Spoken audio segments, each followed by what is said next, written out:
Good evening, everyone. If we all want to take our seats. If we all want to take our seats.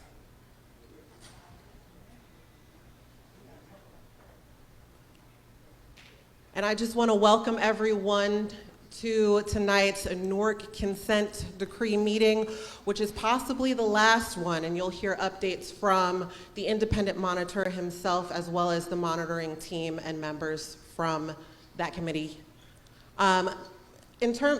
My name is Soraya Johnson. I'm the Deputy Director of Criminal Justice, the Director of Criminal Justice Reform at the New Jersey Institute for Social Justice, and I will be your moderator this evening.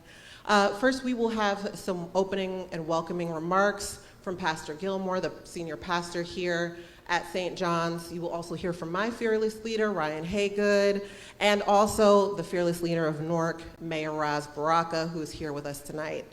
After Mayor Baraka, I will come up and introduce our wonderful panelists who will talk to you about the consent decree, and then we'll have an opportunity to hear from each and every one of you about what's working and what's not, and talk about what's next for the city of Newark in the event that this consent decree ends. Just as a highlight, and I will remind you in our closing remarks, this consent decree is going before the federal court on October 2nd at 2 p.m. downtown. With no further ado, I'm going to turn it over to Reverend Gilmore. He is the senior pastor here at St. John's Community Baptist Church. He's also the president of the South Ward Special Improvement District and is on the board of directors for the Newark Beth Israel Hospital. Thank you, Pastor Gilmore.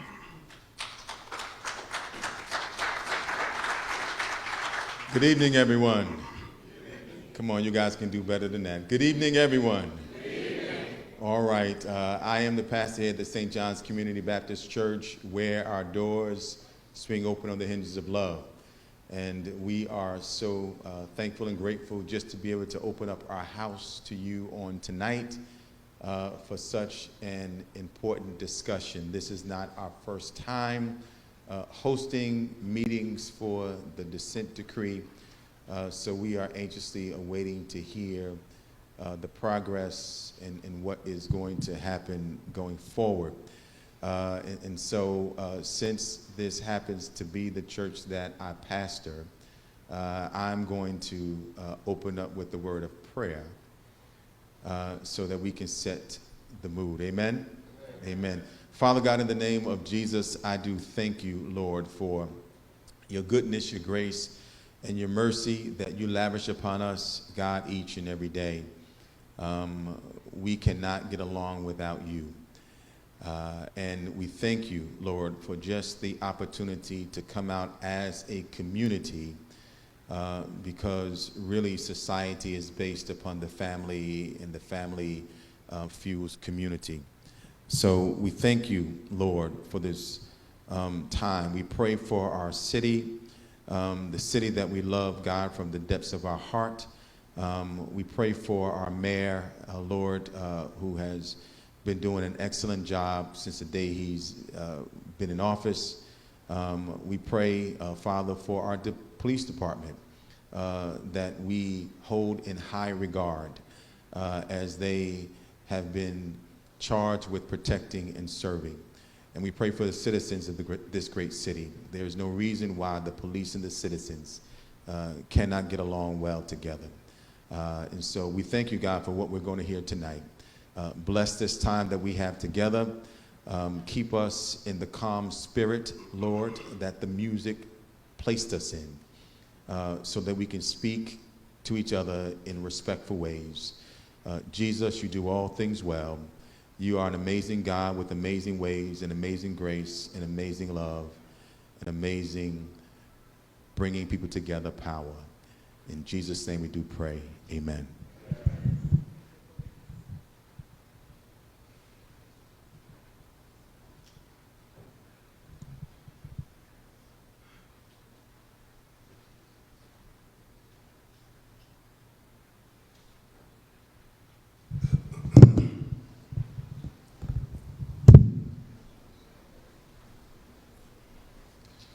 Thanks, Pastor.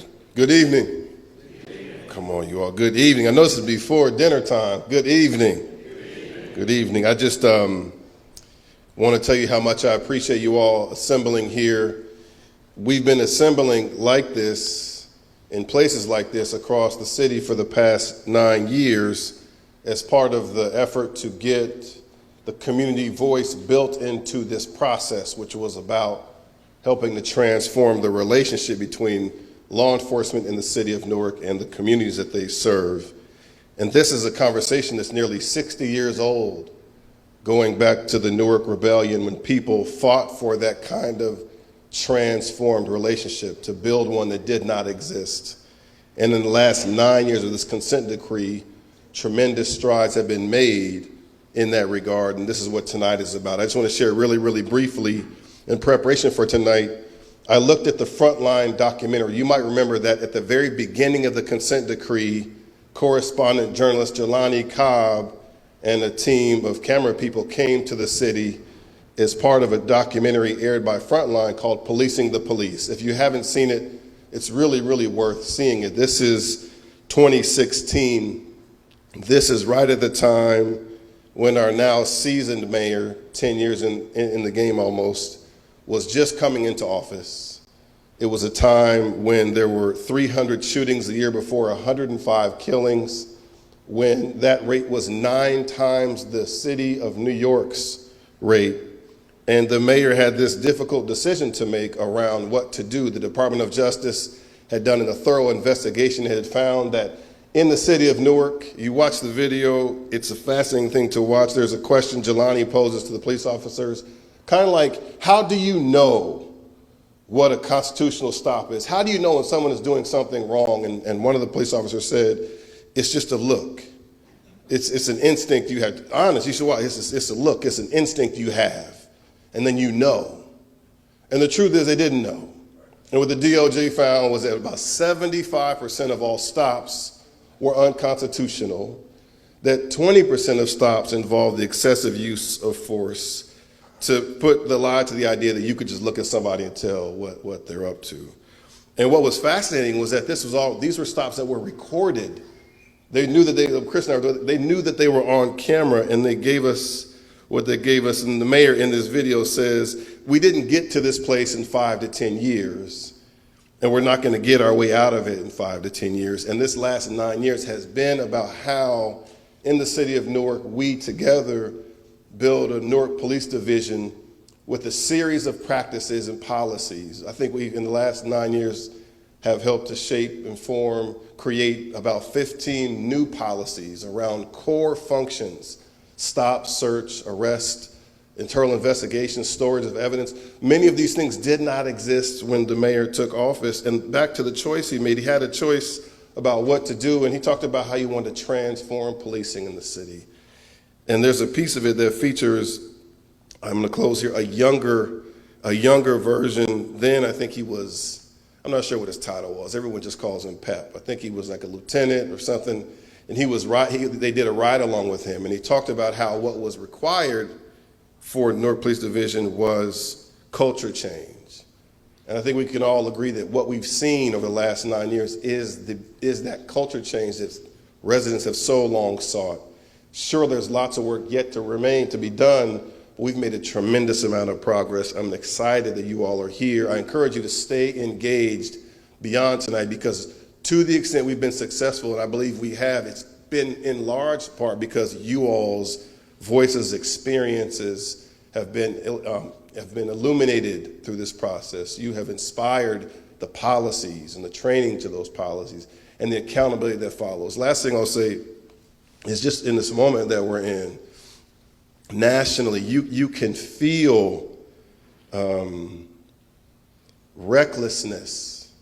You could feel violence being loosened, right? You can see it.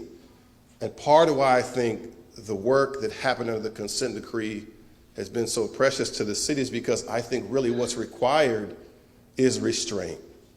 What's required is the ability to de-escalate. And so much of the heart of the consent decree was about that. And policing has always been very localized. So whatever is happening nationally with the federal administration, the real promise about this work is that it always has been very local from the ground up, not from Washington, D.C. down. Ours is probably one of the last, Mayor Baraka, one of the last consent decrees that we'll see for a while. And the hope is that in other progressive cities, we could take some of the lessons learned from this experience to mayors in other cities who really want to do some of the work we've done here. So with that, I bring to you the mayor of the city of Newark, Mayor Raz J. Baraka, under whose leadership this consent decree was so powerful. Thank you, Mayor.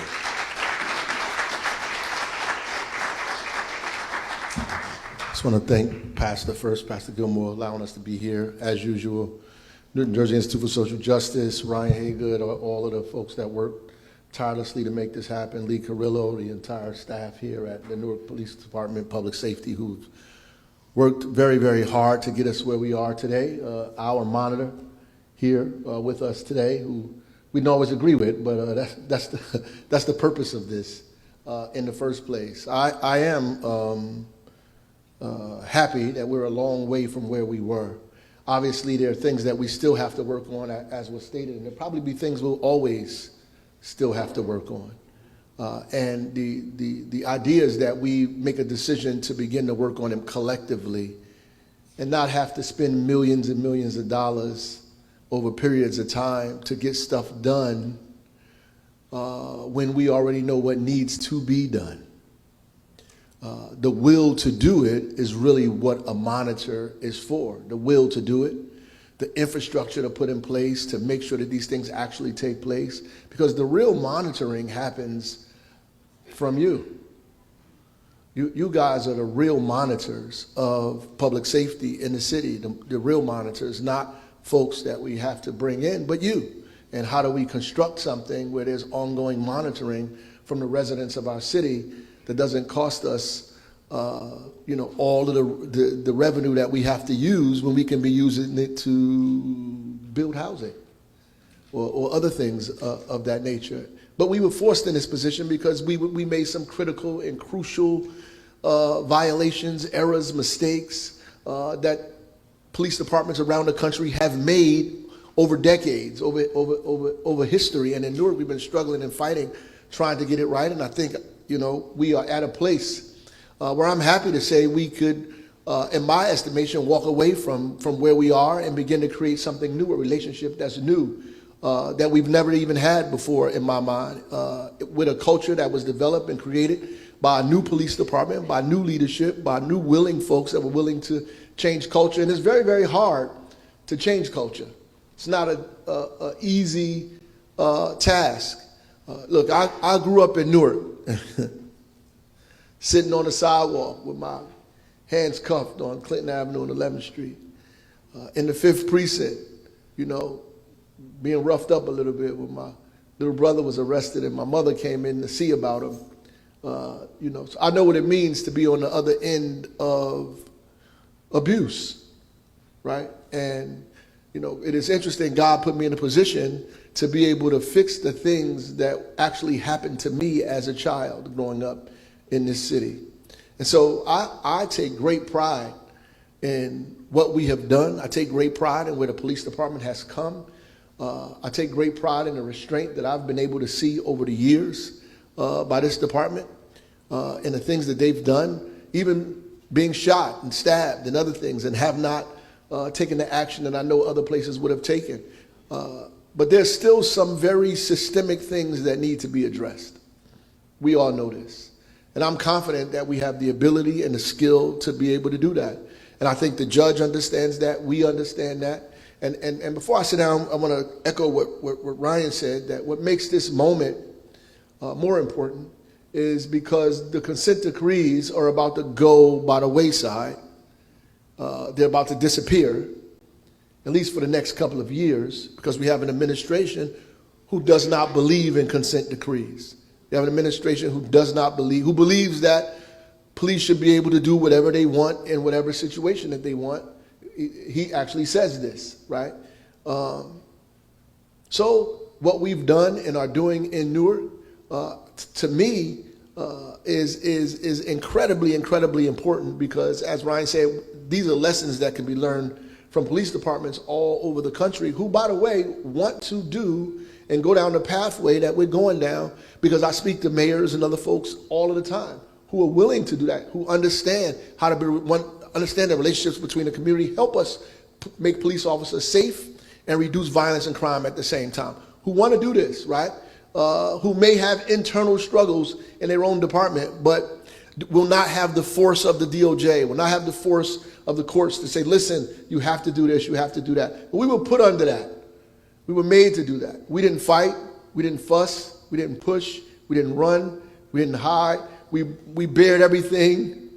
We made ourselves vulnerable. We said, here we are, this is what it is, you get what you get. They came, and we made some changes, some incredible changes, to the fact that I think the monitor have to agree that I would say over 90% of the things that they asked us to do was done.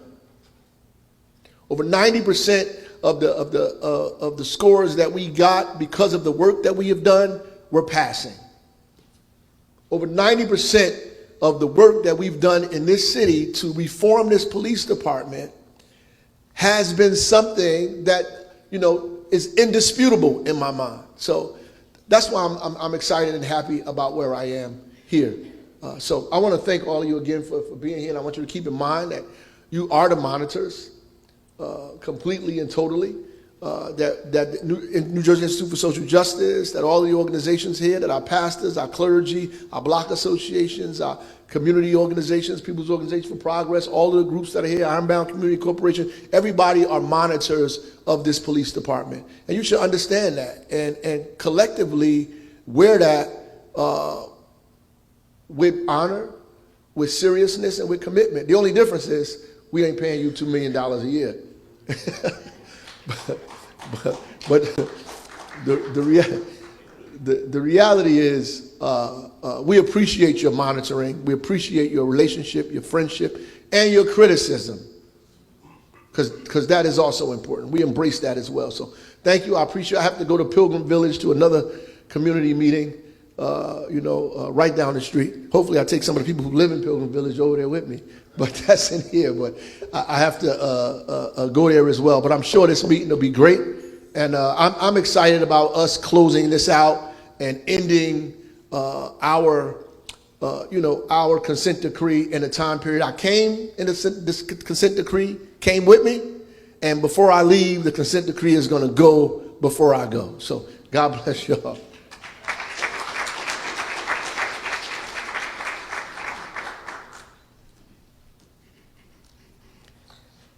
Thank you, Mayor Baraka, for your commentary, as well as you, Ryan, and Pastor Gilmore as well for opening us up in prayer.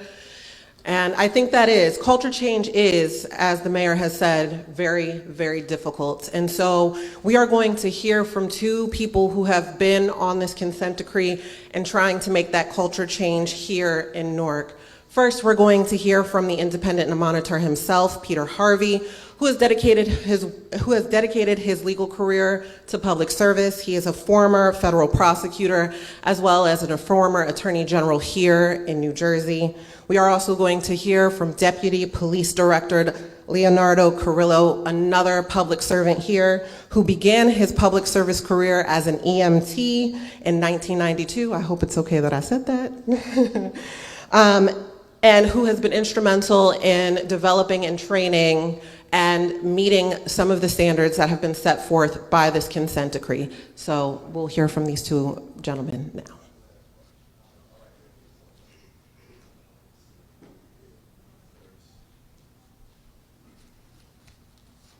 Good evening, friends and residents of Newark, and even persons who may not be residents of Newark.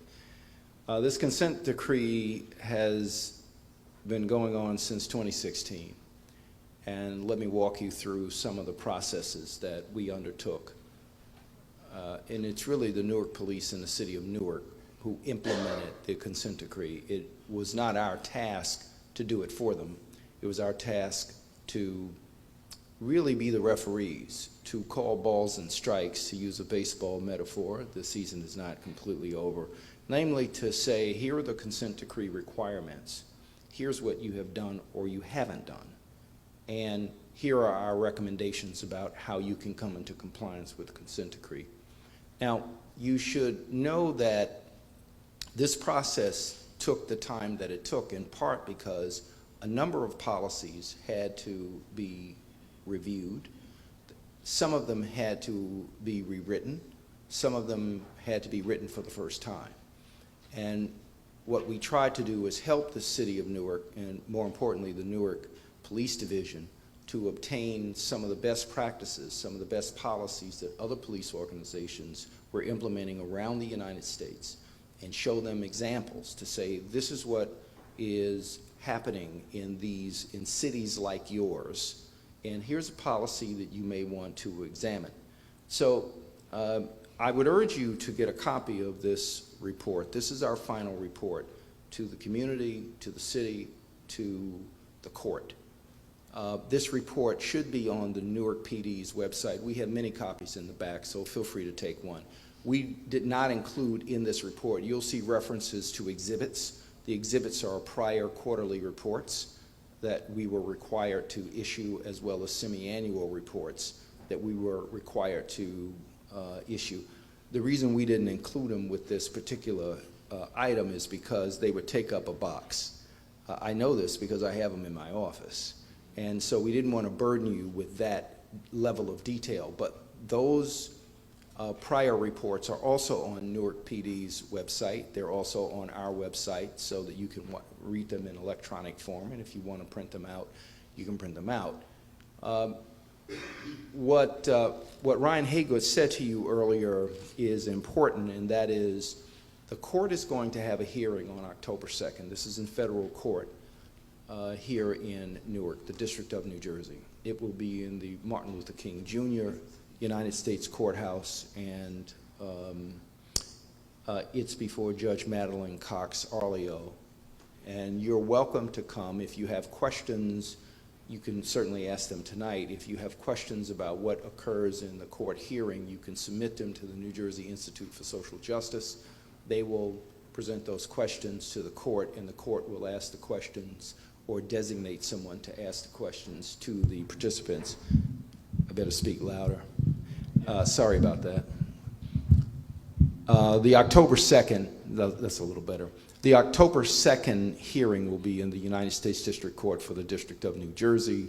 The Honorable Madeline Cox Arleo will be presiding. If you have questions in advance, you should submit them to Ryan Haygood at the New Jersey Institute of Social Justice, or anyone at the New Jersey Institute for Social Justice.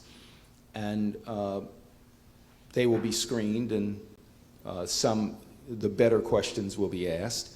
There won't be time for every question that's presented to be asked, but the more substantive questions about the consent decree process will be asked. You should know that a portion of this consent decree, and first of all, let me thank Reverend Gilmore for hosting us tonight. Thank you so much. He is correct. He has hosted us before, and we really appreciate him opening his church home to us so we can talk to the community about this, as well as the community here at St. John's. In May of 2024, the parties, two parties to the consent decree, the U.S. Department of Justice and the city of Newark, agreed to terminate certain provisions under the consent decree, and the judge entered the order. So a portion of the consent decree has already been terminated. The balance of the consent decree is what is being considered on October 2nd. You should know that the city of Newark has already filed a motion to terminate the consent decree. And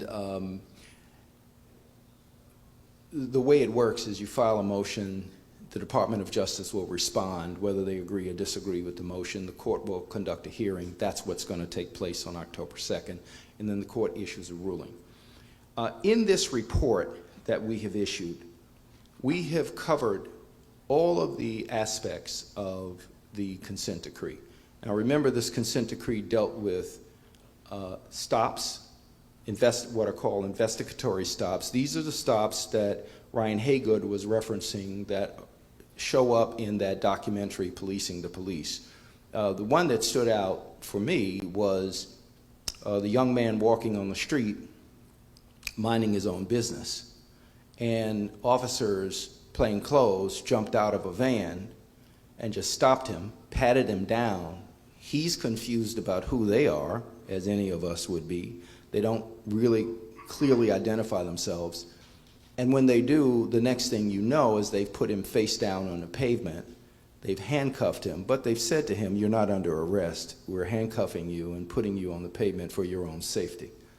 Well, these are the kinds of police practices that we looked at because the Department of Justice examined these policies and practices and said there should be a change here. So the consent decree is really a contract that was made an order of the court. It's a contract between the Department of Justice and the City of Newark. The court entered it as an order, appointed an independent monitor.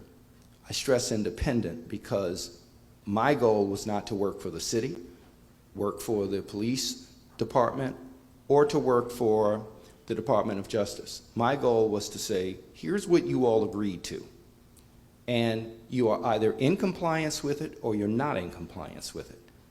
And here are some recommendations that can bring you into compliance. So we looked at stops, investigatory stops. We looked at searches with or without a warrant.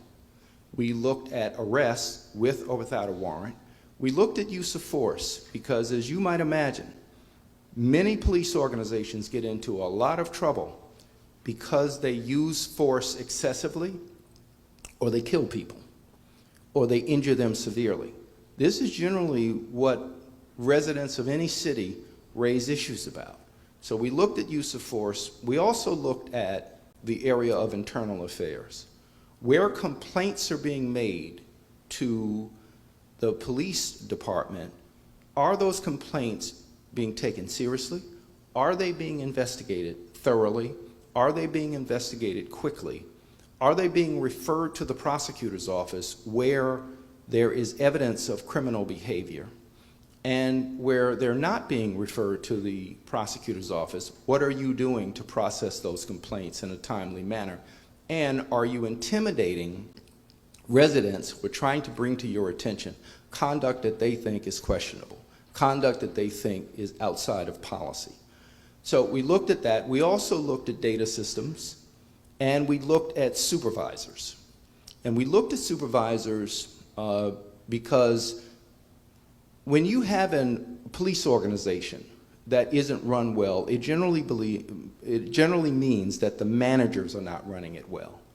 The supervisors are not running it well. The supervisors are not evaluating reports, written reports. They're not reviewing the videos, body-worn cameras, and in-car cameras, which, by the way, are also part of this consent decree. Newark had to purchase body-worn cameras. And they also had to put cameras in cars, not just to show the activity outside of the car, but also to show the activity for people who've been arrested, to make sure that they're not being injured while in the car, and that police procedures inside the car are what they should be. So in addition to these areas, there was also property and evidence. What the Department of Justice found in its report was that there was a problem with theft of property among police officers. And some of that occurred because of just plain dishonesty on the part of certain officers. Don't think that this was throughout the force. It wasn't. Certain officers. And also it was because of the procedures that were not in place to make sure that property and evidence was properly accounted for, taken into custody and accounted for. So to the mayor's credit, to the city council's credit, to the Newark PD's credit, they built a new property and evidence building. They also built a new training facility. Training records and training itself was part of the consent decree. So there's a new training facility now. Officers used to be trained in a very poorly maintained facility, which is not the proper environment for people to learn, especially new officers coming on the force. It becomes a reflection of what they think about the organization when they're in a dilapidated environment trying to learn. Think about it this way. If you went to a very nice school, it encourages a different level of thought and study. and it engages you in a different way than if you go to a school where the ceiling is falling down, you have leaks of water, the bathrooms are filthy, the hallways are filthy, and it looks like it hasn't been painted in 30 years. You just learn differently in one environment versus another. So fortunately, to the city's credit, it built a new facility that's going to train not only police but fire, and officers are learning in the new facility. There's a new property and evidence room where property and evidence is going to be properly maintained. So these are the many areas of the consent decree. And in our report, what we have chronicled for you is each area of that consent decree. Where Newark was, we explain what the Department of Justice determined, which led to the consent decree. We also explain, frankly, we go back to the American Civil Liberties Union, who really sparked this investigation. The ACLU did a report based upon publicly available records that caught the attention of the Department of Justice at that time. The Department of Justice came in and conducted a very thorough investigation, which led to the consent decree. Once the consent decree was written, negotiated, and filed as a court order, we then came in, appointed as the independent monitoring team to evaluate whether or not Newark was complying with different provisions. And one provision that we spent a lot of time on too, not nearly enough time, was juveniles, young people. Our message is very simple. If you engage with young people, well, young people grow up to be grown-ups. We all know that. I'm stating the obvious. If you engage with young people in a very positive way, you are promoting not only good citizenship, but you're promoting a better relationship among the residents of a city. And so we have encouraged NPD to continue to develop its relationship with young people in the city so that they don't see the police as people to be feared. They don't see the police as people not to be trusted, and that we are comfortable contacting the police when we have a problem. Listen, we need police officers, but no one wants abusive police. There are cops who don't want abusive police, because the good cops who are trying to do the job in earnest, who made a decision that they were going to be different on the job, don't like the cops who don't share their view about the work, who see it as a job, not an endeavor, who see it as a job, not a calling, because they're trying to make the city better. They're trying to have residents trust them, and they don't want to be blamed for knuckleheads on the police force that do stupid things and they hurt people. They're trying to do something completely different. So in our report, as I said, we go from category to category. We also give you charts that identify our audits. We conducted audits as required by the consent decree, and we reported our findings. We filed it in court. We gave it to the public. We published it on our website. Newark also published it. And what we found in many instances, just to give you a bit of an overview, the Newark PD is in a completely different place today than they were in 2016. Completely different place. They are better. I can say that unqualifiedly. They are better. They are not perfect. They have a lot of issues to still address, but they are much better. They are much better with respect to their on-the-street activity. Where NPD has to do a better job is in their documentation. Officers have to engage in better scholarship, for lack of a better word. They have to write their reports better, because managers rely upon the reports that the officers write. And if the officer engages in activity and doesn't accurately record it, or worse, doesn't record it at all, it's very difficult for a manager to know exactly what happened unless the manager takes the time, and the managers have to do this, to look at the videos. You have to look at the body-worn cameras and the car cameras, but it is always better to look at the body-worn cameras and the car cameras in comparison with the written reports, which is why the reports are very important. And I must tell you, when you read this report, you will see that we did not give Newark a break on its documentation, where there were some instances where Newark had a pass rate. The Department of Justice set a 95% compliance rate. There were instances where Newark was at 92%, 93%, 94% with respect to its on-the-street activity. Sometimes it was at 100% with respect to complying with its own policies. But we found its documentation to be deficient. And in some instances, they were at 50% documentation, and we called it out. And we didn't care that people got angry with us about it. Again, our job is not to, let me put it to you this way. No one is entitled to their own facts. Facts are facts. Period. End of story. Weequahic Park is a fact. You can't call it something else. It's Weequahic Park. So we said, here are the facts, and you have to begin to make decisions and improvements based upon these facts. If your officers are not filling out reports, you have to tell them they have to fill out reports. It should be not only part of the roll call, it should be not only part of their meetings, but at some point, you're going to have to deal with them officer by officer and say, we notice in reviewing your on-the-street activity, you're not writing reports, or worse, you're writing boilerplate. You're borrowing someone else's language to put in your report, and this is not correct. This is not what a good police organization does. So you'll see when you evaluate the report category by category what our audits revealed. In the last phase, we looked at internal affairs because in our view, internal affairs is very important.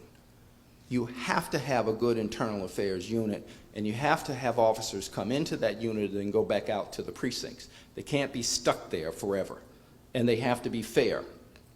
But you need officers and commanders in internal affairs who will quickly investigate matters, carefully investigate matters, and will hold officers accountable, especially for domestic violence.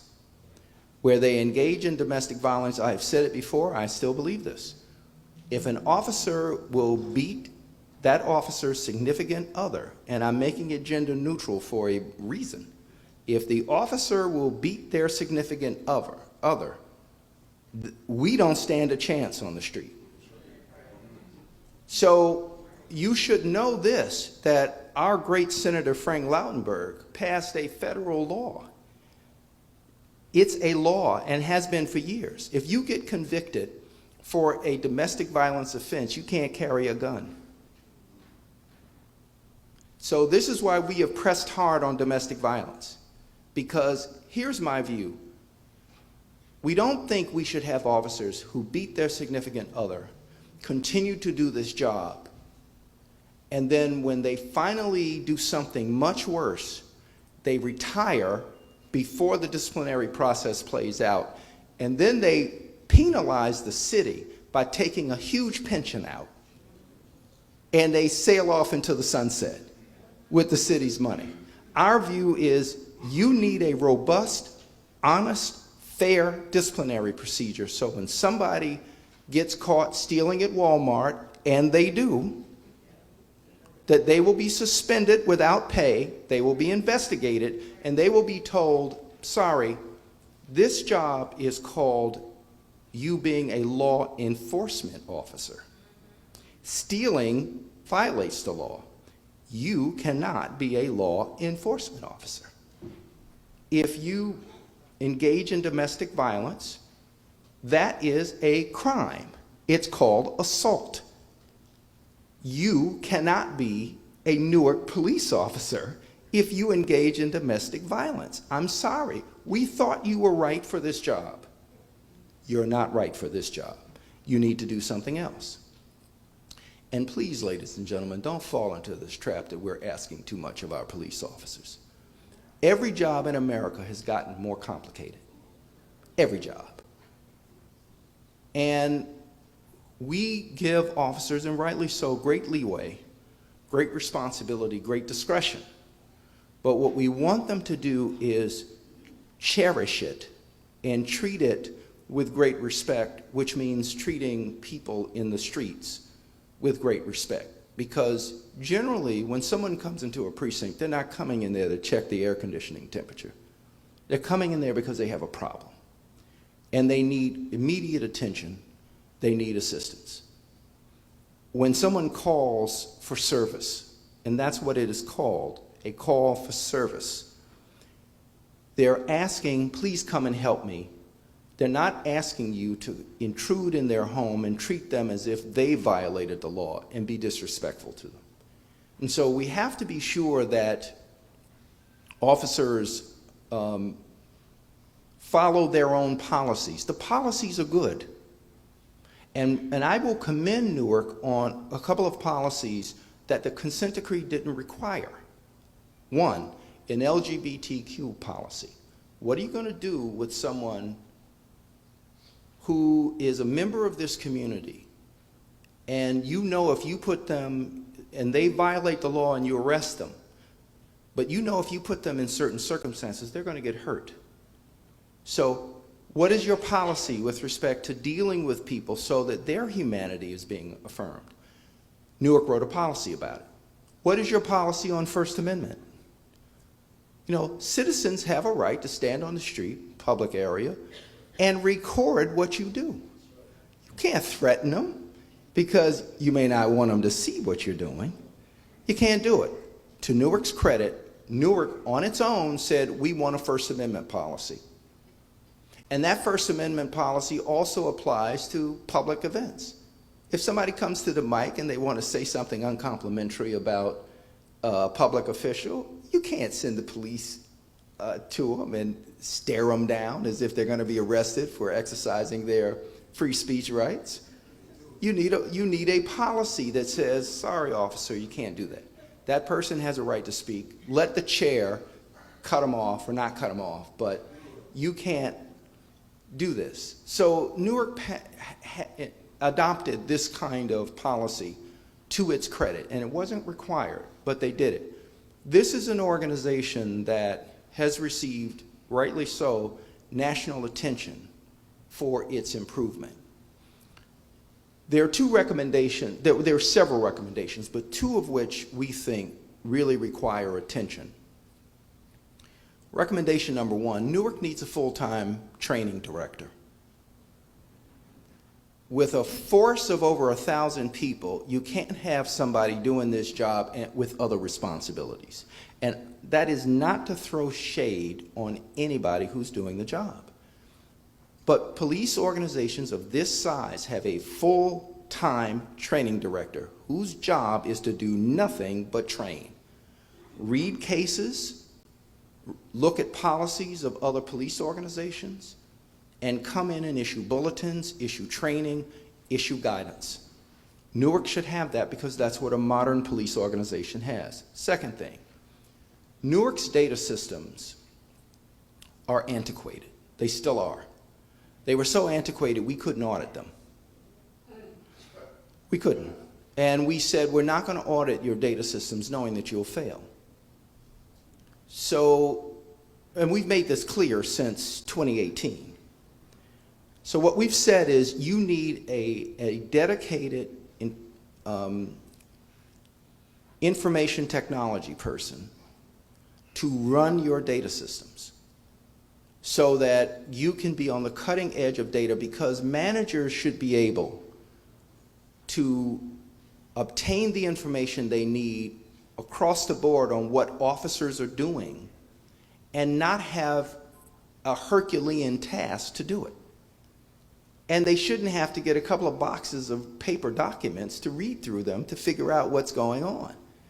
That all of this stuff in today's world, particularly with AI, to sort through all of these documents, it's got to be readily accessible so the managers who are trying to make a difference, and most managers in NPD are, can do it in addition to their other responsibilities. But you can't ask a manager to take 3 hours to figure something out with one officer. It's just an unfair ask. So the data systems have to be improved, but those are some areas. Now, to be fair, the consent decree doesn't require NPD to have a full-time training director. It doesn't. But what we're talking about here is modern policing, continuous improvement. It doesn't require a full-time IT person either. What we're talking about is continuous improvement. And if we're going to get there, these are some of the modern developments that we have to have. And last but not least, I've been asked often what becomes of the consent decree after it ends and after the monitoring team has been discharged. Well, here's where we stand. It ends. But the city can have its own oversight agency, and whether it's the Civilian Complaint Review Board or whether it is some other organization, the city has tools and resources available to you. I only caution this: it's got to be independent, it's got to have a budget, and it's got to have people who know what to look for, and enough staff that you can actually evaluate it. Because if you don't have that, you're not going to get effective evaluation, effective review. So that's the report. I really urge you to get it. We have more than adequate copies in the back. It'll be put on the website. I urge you to go and get it and read it, because it gives you a comprehensive overview of the consent decree process. It gives you the history of the consent decree. It explains to you the important steps that occurred during the course of our evaluation of Newark PD's improvements, and there have been many improvements. And it also talks about the work that should continue. And it gives you very helpful, I think helpful, charts to show you what we learned in the first audit, what we learned in the second audit, what we learned in the third audit, and when we couldn't audit, we explain why. Or when an audit started but stopped, we explain why. One of the things that delayed our work for some time was the unexpected pandemic. And no one saw that coming. And so we literally, at the request of the police director at that time, suspended our work in April or May of 2020. And we weren't able to resume until really 2022 because there was no vaccine. Now, I know nationally people are actually debating whether or not we need vaccines. But thank goodness we had one for the coronavirus that allowed us to get back to work, and it allowed our officers to be safe, and it allowed our residents in Newark to be safe. So that's where we are. I'll take a few questions, and then I will really introduce the stars of this story, and they are the NPD, Newark PD, because they are that's the leadership to whom you will want to direct your questions about what now, what's going on now, and what lies ahead, because they're going to manage, as they have been, the organization, and they're the ones who are going to offer you explanations about the work that they intend to do on a going forward basis. And remember, this is really about public safety. It really is about public safety. It's not about crime. Not everyone, many want to talk about crime and crime prevention. I like to talk about public safety because the job of police officers is far more than just arresting people. It's making sure knuckleheads don't drive down a 25-mile-an-hour street at 55 miles an hour. It's making sure that people don't take over a public park so that children can't play in it because it's not safe. It's making sure that people don't pull guns on each other. I just found out before I came over here that a friend of mine, a former law partner, was driving down the turnpike going to work, and a guy who was upset about him not getting out of the lane shot into his car. Now, it wounded him, but he didn't know it. But that's an issue. We're talking public safety. When people shouldn't threaten other people, people shouldn't misbehave. That's not how it's supposed to go. We should be able to go to a jazz concert outside of NJ Pack. People behave themselves, enjoy the music, eat, drink, and go home. People shouldn't act silly with guns and knives and fist fights, although I'm not sure anybody fights with fists anymore. People shouldn't behave that way, and that's why we need police. And this police organization is better than it was in 2016. It is still striving to be better. And there are going to be some things that maybe they don't get right, but I think the mayor said it best. The community is the monitor. You really know what the feeling is.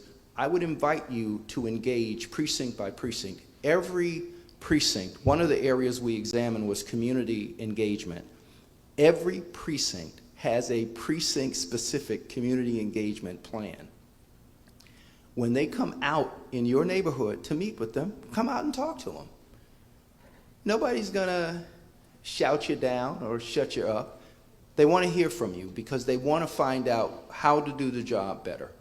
And they will do the job better. Give them a chance to do it. But that's our work. It will probably end in October. And it's been a real privilege to serve you as always, because our communities need good policing more than any. And it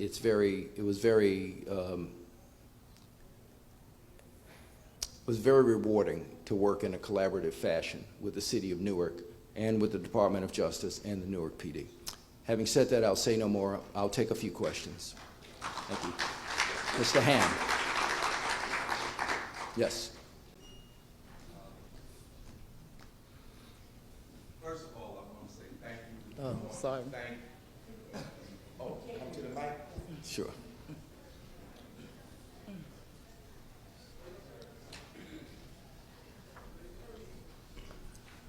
Attorney Harvey, good evening. Good evening. And good evening to everyone here tonight. First of all, I want to say, and I want to get this on the record, I want to thank you, Attorney Harvey, as the independent monitor, your team.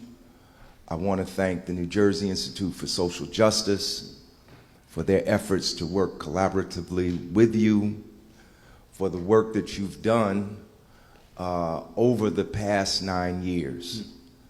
And although it is a belief on my part and it is anecdotal, I believe had we not had the independent monitor and the effort and the consent decree, that there would have been even more instances of police brutality.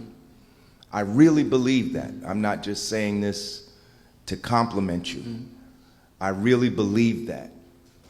And I haven't done a study, and it is anecdotal, but I have to say that having interactions with the Newark Police Department for over half a century, going back to 1971, that over those years prior to the Justice Department investigation, the relationship was confrontational, particularly for those of us that were engaged in protests against police brutality. From the point that the Justice Department came into Newark, and I say this, there was an immediate change in the demeanor of the police. Like when we would have demonstrations, we were being harassed by the police, we were being kettled by the police, we were being corralled by the police, we were being misdirected by the police. Once it was clear that the Justice Department was in here and was investigating, it was a different attitude. And then when Paul Fishman did his investigation as United States Attorney for New Jersey and came out with his report, and it became clear that there was going to be a consent decree, independent monitor, etc. There was a change. And I have to say, just from interacting with you, we've seen things that we didn't think we'd ever see. I can go back to the very first meeting that you called at Rutgers University, and the meetings that you've had in the community since then. So all of that is to say that had you not come in, I think there would have been more incidents. But on the other hand, having been in, police brutality has not been eliminated. It is still a problem. In fact, I think of all the victims up to this point in Newark: Tasha Mays, Strawberry Daniels, Michael Newkirk, Rashid Fuquan Moore, Basir Farrell, who was killed right up here on Tillinghast. I think of Carl Dorsey. And isn't it just ironic that we're meeting tonight, and last week, Judge Wigginton, federal judge, heard one of the lawsuits in the Carl Dorsey case. And for those of you who don't know, Carl Dorsey was killed a year after George Floyd. In fact, Newark had gone a whole year without having a police shooting death. And then on January 1st, I believe, 2021, they shot and killed Officer Simpkins, Detective Simpkins, shot and killed Carl Dorsey. Carl Dorsey was not armed. He was not engaged in any criminal activity. The video shows he happened to bump into Detective Simpkins, and Detective Simpkins turned around and shot him dead. The judge just ruled in one of the lawsuits last week that no one would be held accountable for the death of Carl Dorsey, and that is wrong. And that points up the dilemma that we face today, that you and your team have been working hard to try to reform the police and ensure some level of accountability. But at the same time, there are other parts of the system that literally undermine what you do. Because what the judge ruled, in fact, if people go to the NJ.com article that came out last week on the ruling by the federal judge, she actually refers to the consent decree in Newark. Said that there's a consent decree and the city has made efforts to make reform, and therefore that's one of the reasons why the city shouldn't be held accountable. I absolutely disagree with that. I absolutely condemn the judge's ruling in this case. Somebody has to be held accountable when the police kill us. They can't just walk away. And that's what happened in the Carl Dorsey case. That's what's going on right now. They're walking away. This man is dead. His children don't have their father. And no one is being, they said in the article that came in the reporting that was done that there wouldn't even be punitive damages for the city in this case. And we're here today talking about the end of the consent decree and the reforms that have been implemented in the Newark Police Department against the background that police brutality is worse now than it was when the consent decree was put in place. It's worse now than when George Floyd was killed. In fact, last year, the police in the United States killed more people than in any year since they started keeping statistics. And this is one of the things that we hoped would be brought to an end. In Fishman's report, the report of the U.S. Attorney that was in 2014, he cited various areas that needed to be changed. There were 4 areas. I'm not going to go through all 4. But one of the things he said was that there had to be civilian oversight of the police. And for us, that meant a police review board with subpoena power. And the mayor tried to put that in place, and then the police went into court and stopped it. They went all the way up to the state Supreme Court to stop it. And so we have a civilian review board for Newark, but it has no power. It has no subpoena power. You know, and this is a problem. So my question is, I wanted to get this out because my question is this. Your work as an independent monitor and your team to reform the Newark Police Department has been like someone applying pressure to a brake. Imagine you're driving a car and you have to put your brake on, and you apply that pressure slowly. So pressure has been applied and change has happened. What happens when that pressure is released? What's going to happen? And we have some evidence on this. There was another consent decree in New Jersey. It was a consent decree that was put on the New Jersey State Police because the state police were out of control. They were doing all kind of racial profiling. We remember that case where they shot those young men on New Jersey Turnpike. And so they put a consent decree in place. There was some change, but the consent decree was ended, and now they're inundated with lawsuits again. Not just from people outside the state police, but from people inside the state police who are the victims of racism and bias and sexism and homophobia in the state police. So what is going to happen?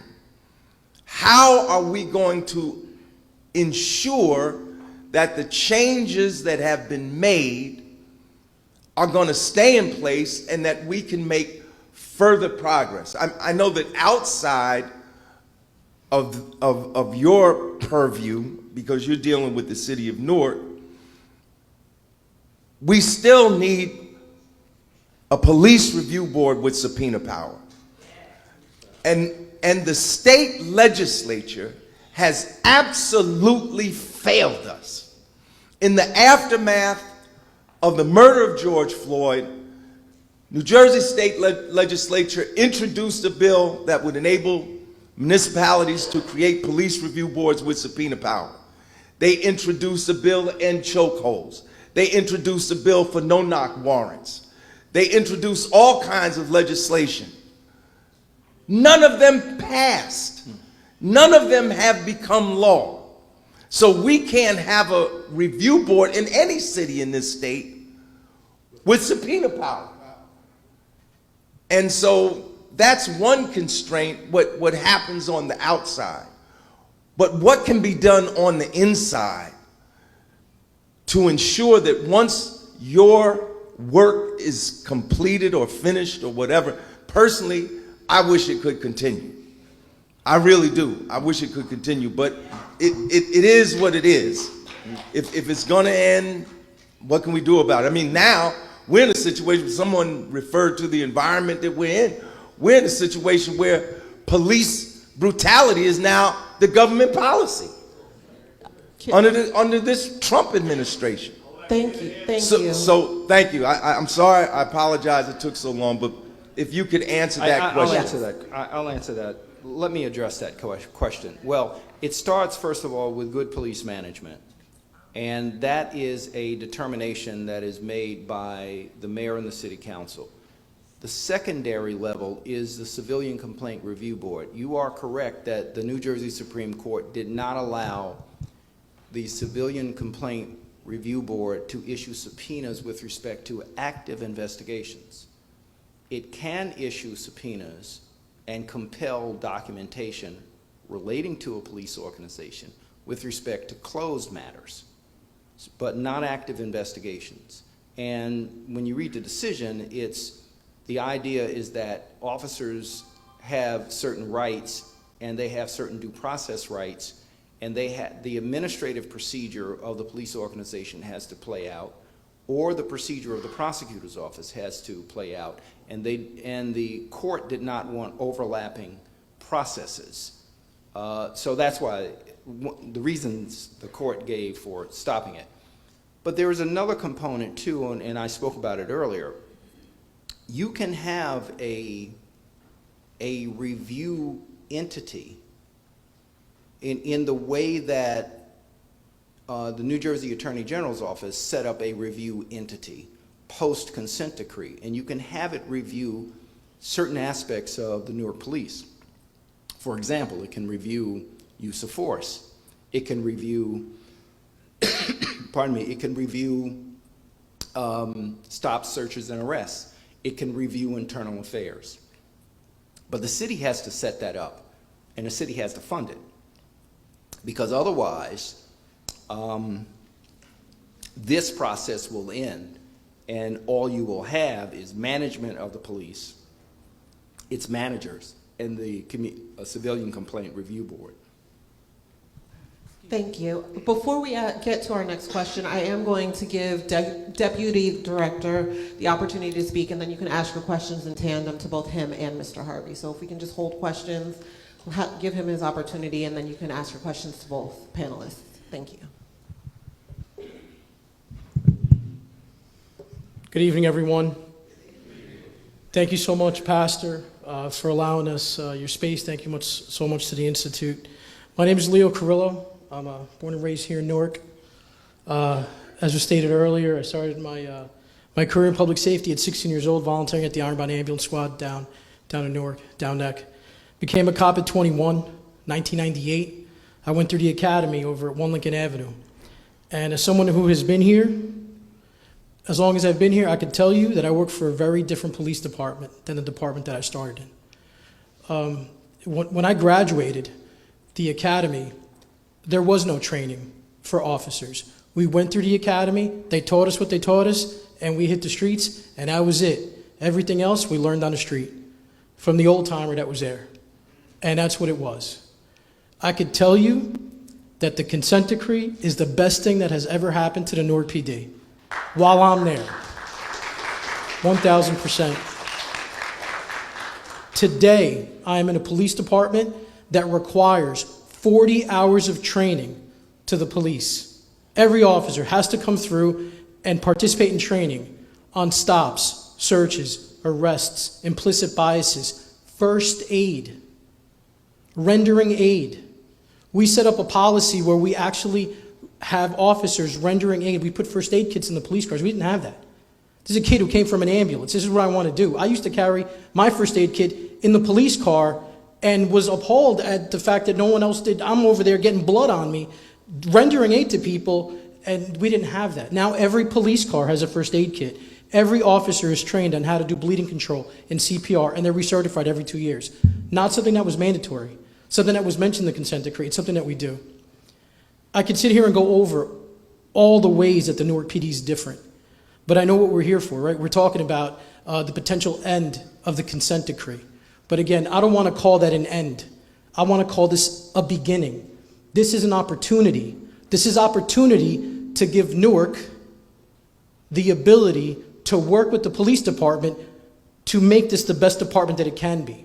And I sincerely believe I work in one of the best police departments in the country, for sure. And the reason, I could tell you reasons, right? A lot of different departments that go under consent decrees, what happens to crime? It goes up. Here, we buck that trend. Homicides have gone down at historic ways while we're implementing reform. We started out, as was mentioned earlier, over 100 homicides. That was routine for me from 98 when I started. Over 100 homicides every year. We're in a place today where last year we had 34, we're up to 21. 21 too many, right? And how did we do that? How have we done that? How have we done this work? Guess what? Not alone. With the community, working with the community. How did we write the policies for the consent decree? With the community, thank you. To the Institute for Social Justice, I mentioned Andrew McChristian earlier, we were talking about. We used to talk about building capacity, reaching out to the community, getting feedback from the community on our policies and establishing our policies. This is what we learned. We made our experience here in Newark during, in the aftermath of the murder of George Floyd was different than anywhere else around the country, right? The community came out and said, we have problems with our police department, we're working those problems out. So they didn't want people from outside the city to come in and burn the city down, because we'd been through that already, right? So no, we got problems with them, but we're working these things out. And this is the opportunity I see. We have the opportunity to be different because we are Newark, because we are the best. We can come out of this. We don't need federal oversight. We need the city. We need the community. We need you to help us with this. You need to be our oversight. You need to be the people in charge. We work with the CCRB. We have a very good working relationship. We work with the community in terms of outreach, in terms of our policies. And we have to come up with innovative ways to continue this work, because this work must continue, right? Reform doesn't end. It can't end. We have to be better. We have to be better than we were. We have to look to the recommendations that the monitoring team put together. We have to look beyond that. I stand here before you as the director of the Newark Police Academy, right? So remember I told you I went through the academy back in 1998, back at 1 Lincoln Avenue, a dilapidated building that is in tough shape. So we couldn't do any training in there. So one of the jobs that we had to do was try to put together a training facility. I work every day at the William Mobile Ashby Community Care Training Center, a unique facility in the country. It's a place where not only do police officers get trained, but the community has access to the space, whether it be to have community meetings, to have learning opportunities, or to have events within the space. Fire, police, EMS, also trained in a building, all in one space, all together. That is different. That is different than anywhere else. We lost the ability to have our academy. The Newark Police Department had one of the first academies in the state of New Jersey. We lost that. We lost it about 17 years ago. We lost it around the same time that we were under investigation by the Department of Justice, right? So it all sort of came full circle, right? We weren't good enough to have an academy. We lost our academy. Due to attrition, we lose over 100 officers every year. For a department of 1,100, we lose the officers quick. We had to send, when we lost our academy, officers all around the state of New Jersey to get trained. 20 at Bergen, 20 at Morris, 10 over here, 30 over there. We had to send 100 down to Seagirt and have the state police train our guys, because again, we didn't have the ability to. Today I stand before you proud to tell you that we just started our 3rd academy class. We got our academy class back, and so proud of the work that the men and women are doing over at the academy. These are kids that are from Newark. They're able to get there. They're in the academy is in their neighborhood. They're able to get right on Bergen Street. They're able to take an Uber to get dropped off by their family members, what have you. We're right there in the community. We're able to train our officers. But we are an academy of the state of New Jersey, meaning that we not only train Newark police officers, but we train every officer that is able to come out. So, for instance, right now we have about 53 officers right now, or trainees in the academy. One is from an outside agency. The last class we graduated had about 10 or 12 officers from outside agencies. Again, we're a certified, fully certified academy, currently on probation because we had to kind of fight to get that back. And we hope that by next year we will have full academy status. But in closing, like I said, I work for an absolutely, completely different police department. I'm proud of the work that we do day in and day out. Are we perfect? Absolutely not. We are run by humans. We are humans. We all make mistakes, but we strive for excellence in anything and everything that we do. And the only way we'll get there is with the community, because we cannot arrest ourselves out of problems. We have to do it in collaboration with the community, strengthened by the community. Your handprints have to be all over this. Our policies, our procedures, and in cooperation to get this done. Thank you. Now we'll take questions. The panelists will take questions. Here. Should we sit up here? Yeah, if you'd like to take a seat. Good evening. I'm Latoya Jackson Tucker, and my concern is the younger officers. I do see a change with the leadership. I do see a change with the officers and the way that they communicate, but the young officers, the new ones that's coming in, I like the bike riding officers. I talk to all of the officers, no matter what ward I'm in, just not to try them, but just to have a conversation. A lot of y'all new officers are very rude.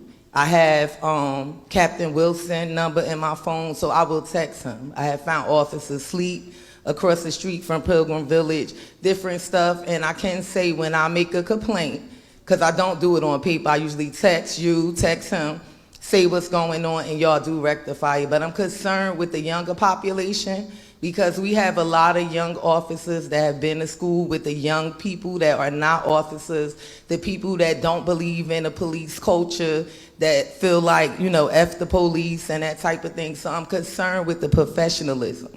On the corner of my block, it was 3 cop cars. So anytime I see more than one, I want to know what's going on, so I could, you know how to move, however I have to move.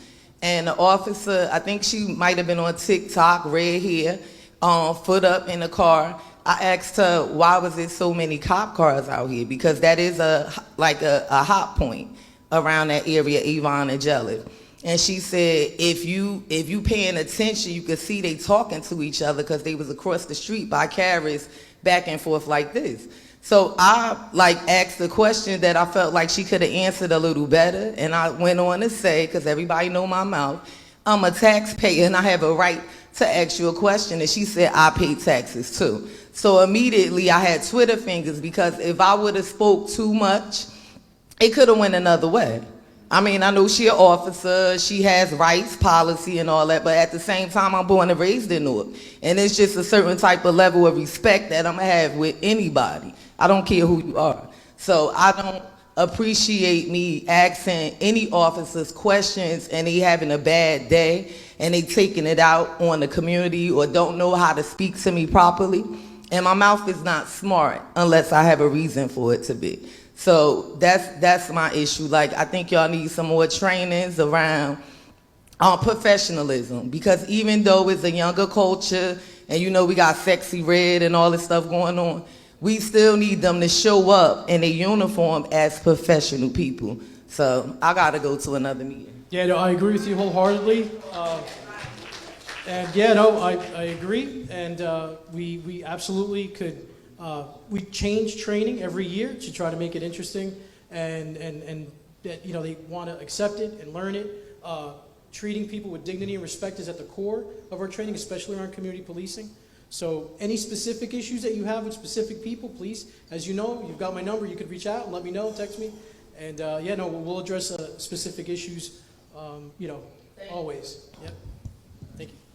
Before we get to our next question, there's a black truck in the parking lot that's blocking someone in. The plate is L99RRY. If you could move your vehicle, please. We do not need officer intervention at this point. To our next question. Thank you. Yeah, again, justice for Carl Dorsey. I'm not going to belabor what Adimu said already. He made his point very well. And interestingly, LaToya's remarks made me shift some of what I was going to say. She identified a continued problem with younger officers, and in this strategy where community and police were trying to develop this relationship, more attention was put on the training of younger officers. So I'm disappointed to hear that, and everybody, I hope, needs to hear that. The problem that was undermining this effort that we're talking about, that has gotten no real meaningful attention and discipline of any kind, is the undercovers. The undercovers just been running rampant, doing what the hell they do, regardless of who we are, trying to do what we do in our community. Let us understand that we brought down all this crime to this 60-year low. The folks doing that were not the police.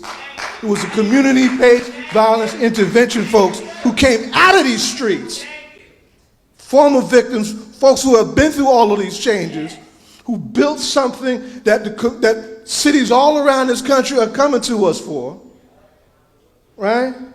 And they get harassed. They get grabbed. They get shaken down. They get thrown down on the street. We're lucky that someone hadn't been killed in that work. So there are basic places where we definitely need to improve this work. We wouldn't have gotten anywhere with any of this if we had not had that consent decree, and that consent decree came from the protest tradition of struggle in this town. It didn't come out of the sky. It wasn't just a petition from the ACLU. It's us raising hell on these streets for all those names that he mentioned when he was up here. So if you need to feel this real anxiety that this community has as this thing ends, and with this lunatic in the White House and these other crazy people in the Congress that want to shut all of that down. People want to know what Dr. King said back in 1967, where do we go from here to secure whatever we need to secure? So our people will say, when we work intimately trying to build this work, first responders and all, to really make the difference and make peace in our streets.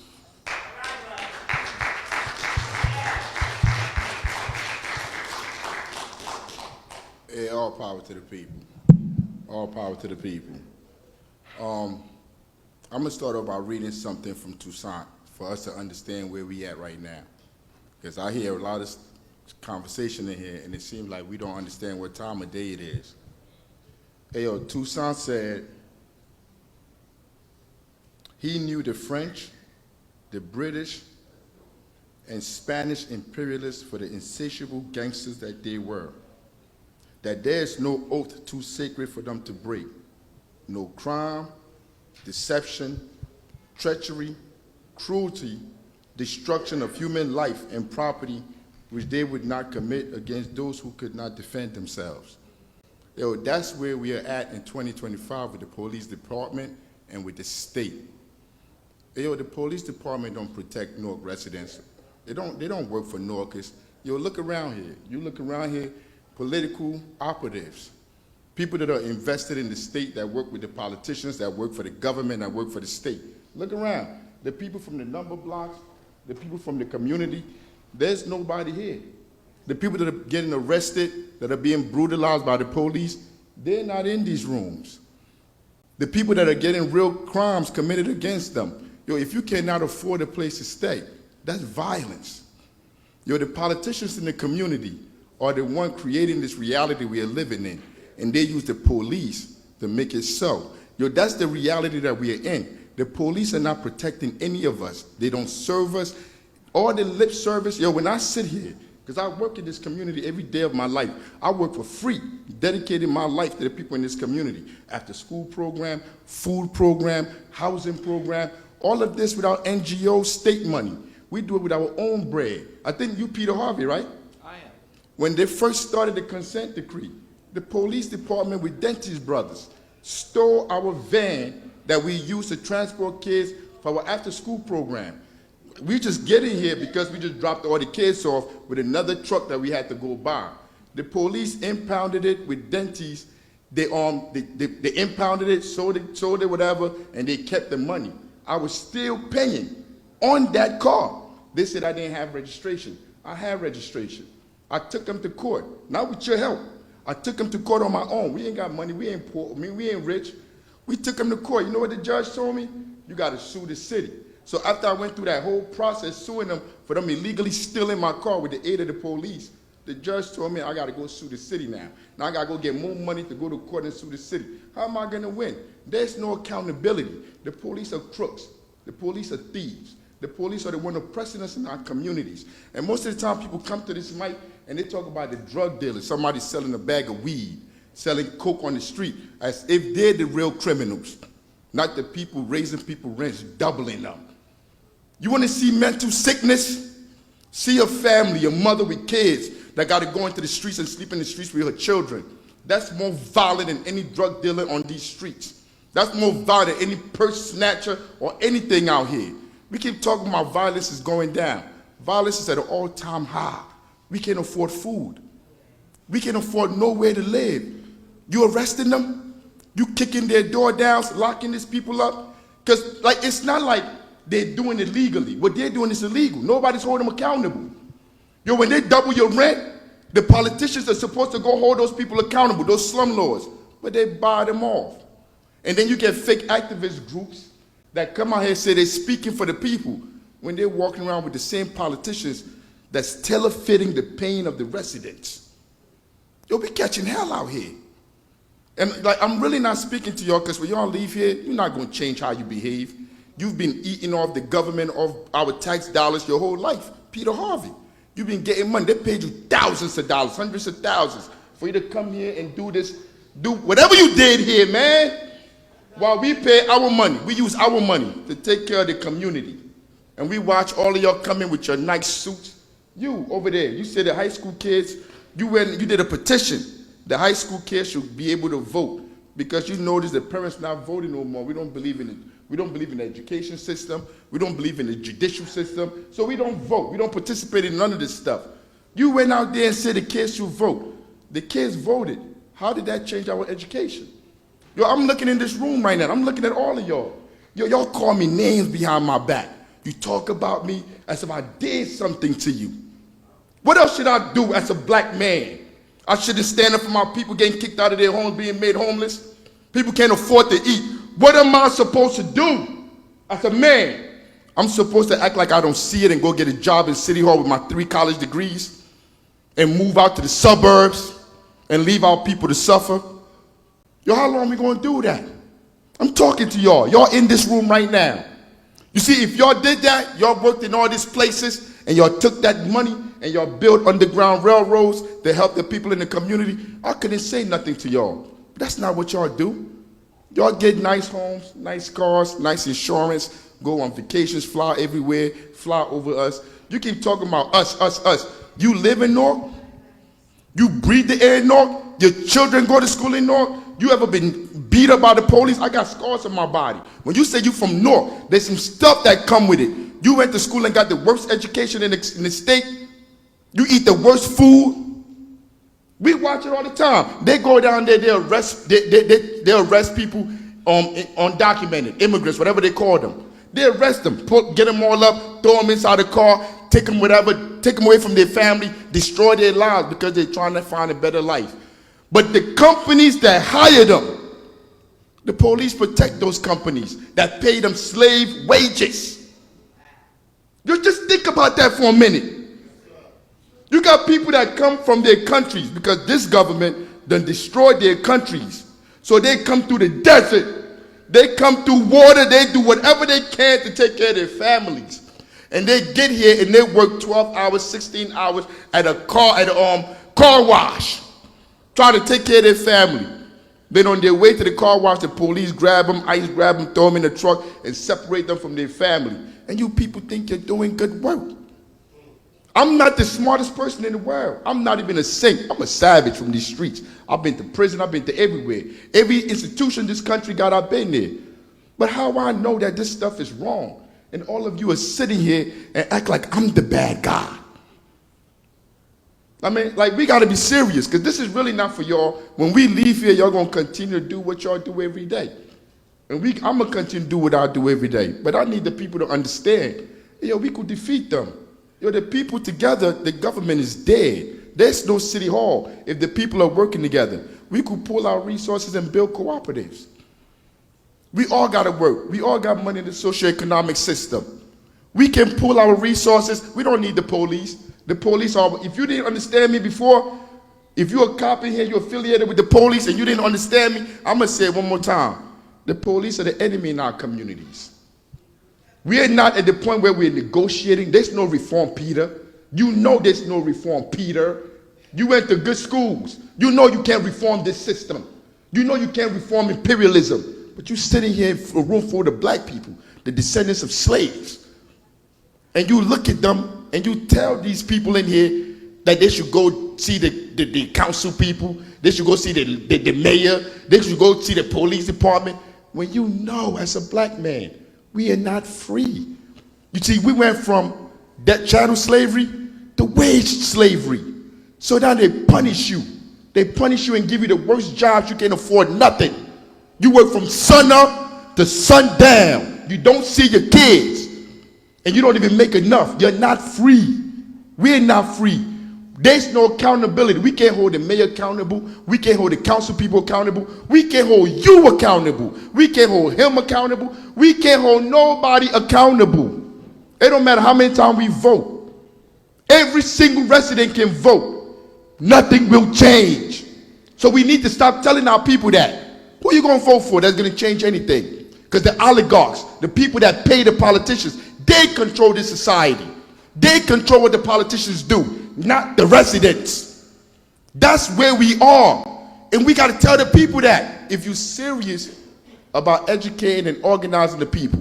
But if you coming up here to just fake people out, they hit them with the okie doke, talk whatever you talk, get in your nice car, go to your nice neighborhood with probably your white family. Don't nobody want to hear that no more. And Africa's going to be there to tell you like, yo, you a boot-looking Uncle Tom. You don't need to come in our premises. Because people could be, I am being respectful. I am being very respectful. This whole place, this whole room should be ran down. I am being as respectful as I can be. They're running in people's homes, kicking our homes down, shooting our children in the back. What are you being respectful for? What respect? They all get their checks while we suffer. They're all eating while we suffer. We can eat. We can afford food. How much respect do you want to give them? They're too comfortable in here. All power to the people. There's no question to ask them. Yo, I just read that. He wrote that in the 1800s. That's when he wrote that. You can't negotiate with these people. You can't talk to them. Nothing they do will serve our people. There is nothing to be asked of imperialism. That's why I read it to start my conversation. There's no time to negotiate. The only negotiation we do is amongst us when we go in our homes and we organize and we have meetings in our communities to take over power. But to talk to these people, political operatives, cops, CIA, FBI, you're wasting your time. You're spinning the wheel. They done killed everybody already. Who else they got to kill for us to understand? All power to the people. All power to the people.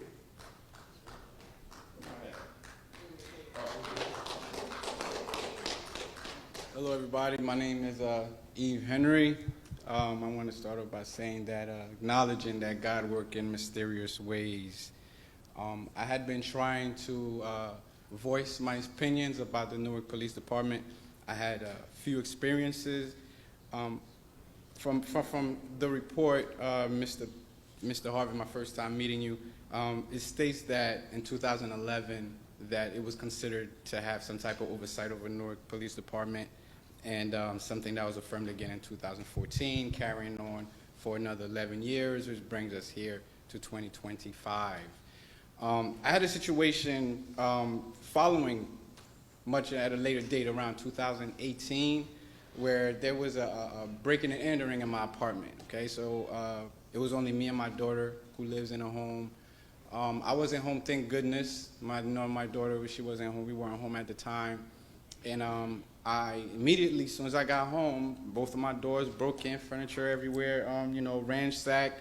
I called the police department and I was told that they did not make house calls on the weekends. It just happened to be a Saturday, and that was only for television, okay? I know it's very hard to believe.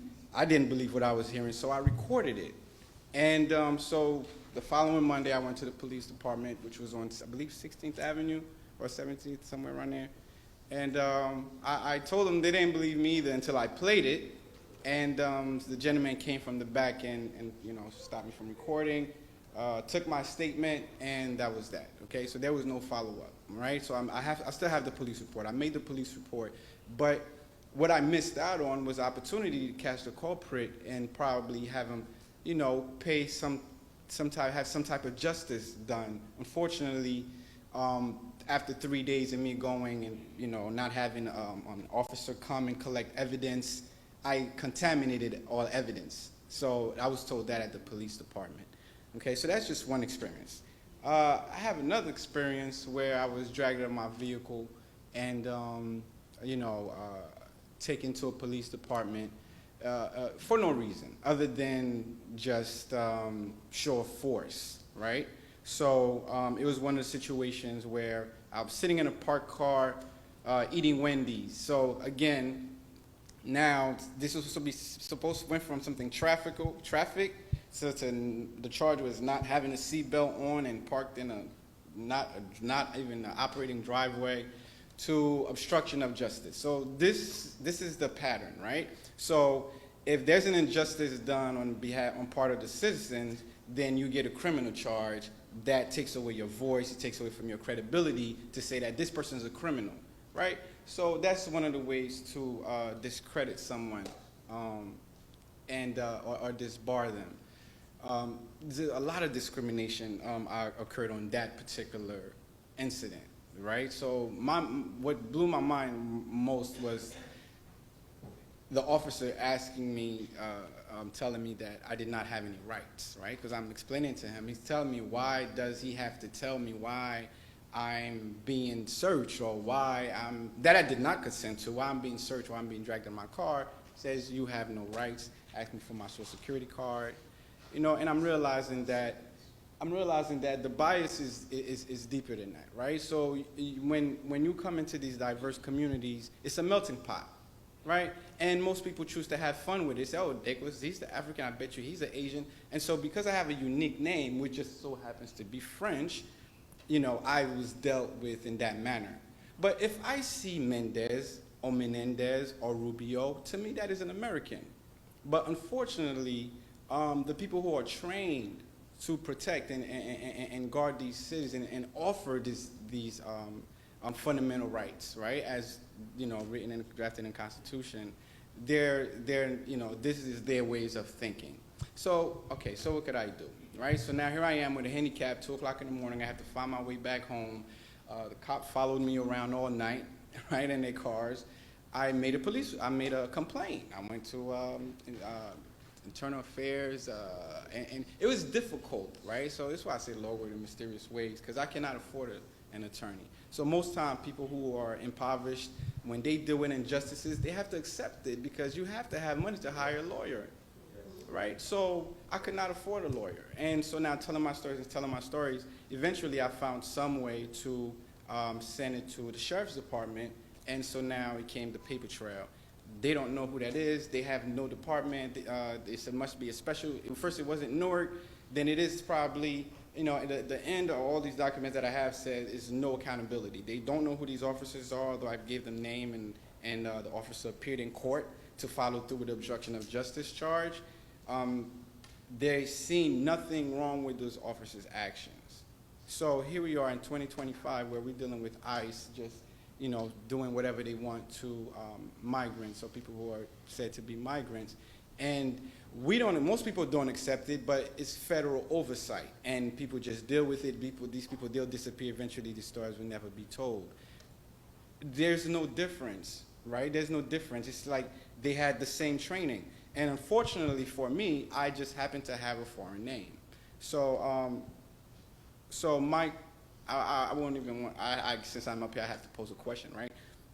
Since you have taken over this, and which is you're saying is set to expire, this consent decree, I feel the way that this gentleman feel here by saying this is just a Band-Aid. You're just applying light pressure. It's like an ABS system. What happens once you remove yourself from all of this? What becomes of all of us following that? These events? Yeah, well, as I said, we're appointed by court order. When that court order is, when a new court order is filed by the court or issued by the court and then filed, we no longer conduct our audits of the Newark Police. That does not mean that the management of the Newark Police stops. Newark will have to manage its own police organization like every other city. You have the CCRB that's available to look in on the affairs of Newark and examine different endeavors, aspects, activities of Newark. And if the city wishes to do so, the city can create its own review entity in addition to the Civilian Complaint Review Board, and they can conduct periodic audits of the police if they wish. So that's what happens. But we go away. So we have to rely on the managers, and as you can see, it's a very broad, right? Whereas, you have different departments, special police, you may have ICE, you may have truancy, and I'm pretty sure each one of them. Well, have those their are own federal supervisor. agencies. They don't run the police department. The city runs the police department. So if as I was told, the perpetrators that dragged me out of my car that night, a parked car, that they work for a special investigation team. They're still part of Newark PD if they were Newark police officers. And the proper protocol would be for you to file a complaint with Internal Affairs. My response was they did not see anything wrong with those officers. And you got that response from Internal Affairs? It was actually from the sheriff's department. Well, the sheriff's department is not the Newark police. Yeah, so it was a lot of bouncing back and forth, whereas I don't know this person, they don't have a marked car, they just came out badge and guns. So now here I am explaining to them, well, I'm telling them, so I was told that, well, it had to be Newark because you were in Newark, right? And chances are it may have been a special police, the Newark Special Department, or between that or someone said, okay, it may have been the sheriff. So I'm going back and forth between these two departments, right? And I got nowhere. So as far as supervising and oversight, you don't deal with the oversight, you just generate the reports. I don't deal with oversight of every police organization, only Newark PD. Okay. That's it. All right. Thank you for the time. All right. He can't help you. He hasn't helped you. He's not going to help you, and he can't help you. Do the CCRB have subpoena power? I'm sorry, just before we start your question, because there is a line, and I do want to make sure that everyone who wants to ask a question has an opportunity. We're going to limit the questions to 2 minutes, just so everyone who wants to speak can speak. And we are so grateful to hear all of the perspectives and all the perspectives that have been shared so far. Thank you. I have a question and a comment. Do the CCRB have subpoena power or any kind of power that could hold the police accountable? The CCRB does not have subpoena power with respect to an open investigation being conducted by Newark PD Internal Affairs. What power do they have to hold the police accountable? They have the power to review activities and practices and policies of the Newark PD and to make recommendations to the city and to Newark PD. That's what. And how are their recommendations have any power? When you say have any power, you mean can Like they if they impose? make a recommendation, does that recommendation, it's not like a choice, it's not at the mayor's or the police discretion whether they follow through on that recommendation? That is correct. They can make a recommendation, and it is, as the word implies, a recommendation. It's not a requirement. So the CCRB has no power, the people have no power to hold the police or our mayor or the councils accountable. So we're here doing what again? Because you still need a consent decree, because even under the consent decree, the police department continue to brutalize, harass residents. We got families here that they have harmed during a consent decree. So there's no need to end it. The CCRB have no power, the people have no power to hold the police accountable. There's no need to end, even the consent decree has no power. But again, stop letting these people lie to you. Stop letting them lie to you. The police is not here to serve anybody but those that pay them, the mayor, the governor, and the government. We need to get together and organize and come and save ourselves. Don't look to these people for help. Thank you. Thank you. Also, can you make sure that when you're making comments that you're speaking into the mic, because I was told that people in the back can't hear all of the discussion that's being had. Thank you. Okay. I don't really have a question, but I've been just hearing so much negative things about the city and whatnot. I am a lifelong resident of the city, and so is my mother. And I've lived in the same house for 56 years. I don't have too much of a problem with the police. I haven't had many encounters with the police, and neither have my children, which I have 5. Only thing I'm just not liking the police department about is I think, is there still a non-residency clause? They don't have to live in the city to be a police officer, maybe like the first 6 months? Yeah, happy to address that. I don't think I'm cause feedback there. So to become a Newark police officer, you have to either be a current resident and had lived in the city for at least 2 years, or be a current resident of the city and have at least 5 years aggregate. I don't understand. I don't know what that word in means. other words, like say I was born in Newark, I lived in Newark for till I was like 6 years old, and then I moved out, and then I moved back in. If I'm a current Newark resident and lived a total of 5 years, then I'm eligible to take or to come on. You could take the exam and get hired, but then do you have to continue to live here? No, then we just That's stay what in I'm New Jersey. talking about. Then the officers They can move can anywhere move they want to out. go. Yeah, they And don't have to be held here. me, personally, I don't think that they have the heart that you need to be a police officer over people in this city. As far as I'm concerned, they just coming here and pulling hours and going home. I remember one incident that happened with me in my home. My granddaughter wanted to get fresh, so I called the police. I called them 3 times, and 5 years later, they still have not come. I was kind of like feared for my life. I'm 70 years old. She's a nice, big, old 20-year-old, you know. I thought she might do something to me. But the thing is, they pick and choose where they're going to come. She could have did something to me had I not have backed down from her in my house. And see, I kind of feel like if I call, you should come and check on me. That's one thing. But I live a good life in the city of Newark. I've been way down here. I was one of them people like 2 steps from being homeless. Had it not been for my mother not throwing me out in the street because I was acting out really bad myself. I said, but now I own that home. And all 5 of my kids do well. You know, ain't nobody shot, ain't nobody stabbed, they all got good jobs. You know, teachers, corrections officers, diapers workers. Those are my kids, and they came straight out of the city of Newark. We all went to Weekway High School, including me. It can get rough, but we pulled our boots up and went to work, and we made it out of the city. Well, we in the city. Only 2 of my kids moved out. All the rest of us still live right here. Thank you very much. Thank you. I gotta put this my How you doing? My name is Christian. My pronouns are they, them.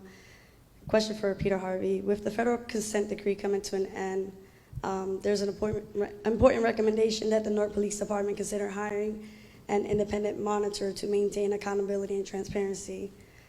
If the city does decide to move in this direction, will Peter Harvey and team create a comprehensive handoff document or transition plan? I know we have the report that you provided, but I'm just wondering, as far as an actual transition plan or a handoff plan, you know, such a document will ensure continuity, provide lessons learned, and also strengthen community trust during the shift from federal oversight to local responsibility.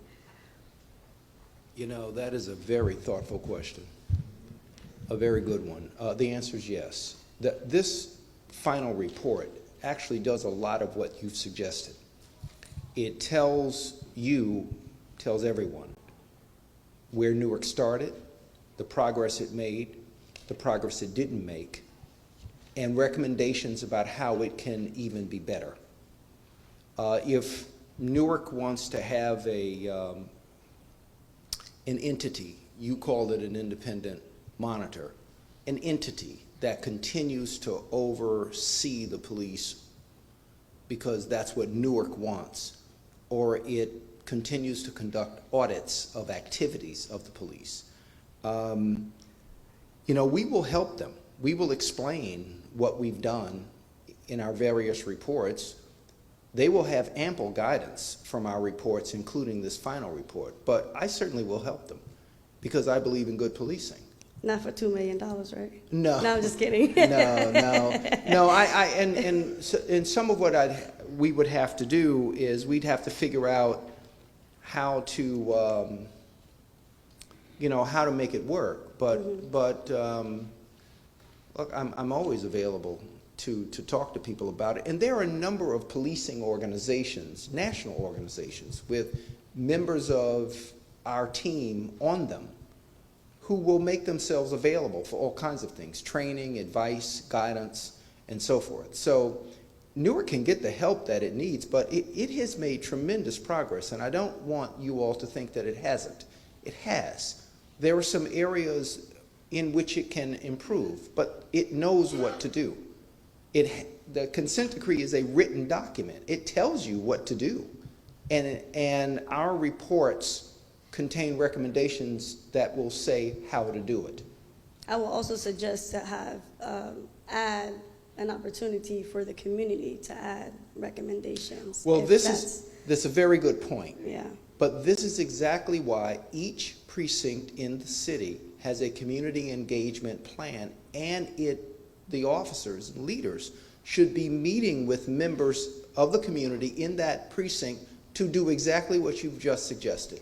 Here's what we want in terms of service. So that if a community resident comes to that meeting and says, hey, I had a call for service and nobody came, or somebody didn't come for 30 minutes, that's when you have that conversation with the precinct commander. And you do it in real time, because here's what will happen. And believe me, this will happen. The precinct commander will go back and will try to get as much detail as he or she can from you.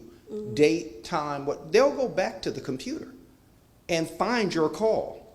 And they will go to the people who were on duty at the time and say, who responded to this call? And when they find out that somebody never responded to the call, then somebody's going to have a conversation with the precinct commander. Why didn't you respond to this call? This is you're not helping our organization, and you're helping to erode the community's trust of what we're trying to do. I appreciate that. These Thank meetings you. are important. And just to add to that, as community officers are going into community, I think it's great that the relationships are being built, but also providing that information to the community is important as well. Like, if you don't receive a police, if you call the police and they don't come, this is who you can call. This is what you can do. So I definitely appreciate that answer. And then the last one is for the young man who was from Ironbound. I'm also from Ironbound as well. On another note, with respect to the young officers, how often will they have continued training to ensure they're maintaining professionalism? And if someone reports their unprofessionalism, what happens to them? Because I think that's what's happening. Seems like the elephant, I guess, in the room that keeps, people keep saying that this is happening, especially with the young officers. And I know they go into the streets, they're like, I'm like, macho person or whatever the case may be, but I think it's important for them to have continued training so that the community can have trust in them. Yeah, absolutely. Completely agree with you. I think training is absolutely essential. To talk about the process, we developed policy, we then developed training on that policy, and we do compliance on that policy. That was basically the roadmap that was established by General Harvey for this whole consent decree process, right? So training is essential, it's part of it, it's needed, and it's now part of what every officer does, 40 hours a year, every officer. Okay. So mandated 40 and then part hours? of that training, like I said, at the core, it's dignity, it's treating people with dignity and respect. Now, again, do we make mistakes? Absolutely, 100%. We're humans, we make mistakes. We don't get to have a bad day, right? We interact with people at their absolute worst day that they may be having. For us, it's like the 10th call of the day, right? So they have to, at every single call they go on, whether they see a dead person, somebody destroyed, somebody shot, an act of domestic violence, whatever, they're going from job to job to job to job. Critical to that, one of the things that we're instituting that's not part of the consent decree is officer wellness and resiliency. Because what happens is, right, because officers seeing traumatic instances every single day, the worst that humanity has to offer at times. So these officers, they're human beings, right? We get up in the morning, we have families, we have kids, right? And so that is a critical and important piece for officers, is to ensure. So now we have a whole resiliency unit, a whole wellness unit that actually is there to make sure to check in, like, you guys okay? Because what happens if we don't do that, then all these other problems could potentially happen and fester. Can we also put that with the detectives who are out here and being buck wild? We want to make sure that they're also, following the rules. So I appreciate it. Thank you so much for your time. Thank you. Sorry. Thank you. The two folks that are still in the line are going to be our last two people to have an opportunity, and then we're going to turn it over to our panelists for closing remarks. You were talking about resiliency. Given that we're living in a very stressful time, what is in place to determine whether or not the officers are in good mental health and whether they should continue in that profession given the conditions of their behaviors? Yeah, absolutely. Happy to talk about that. So a couple things that we have in place are things like an early warning system. So we're actually able to, through technology, able to track the number of uses of force an officer has, or number of complaints of excessive force, or the number, whatever it is. So we're able to look at these things, and we're able to actually compare precinct to precinct, officer to officer, unit to unit, to see where these issues are. On top of that, we have sort of like a medical services unit. So we have officers that say call in sick a lot, they have issues. So those things begin to flag. So we'll look at officers, what their sick time is, the amount of hours they're working. It's actually one of the things that we're working on now is number of hours that officers work.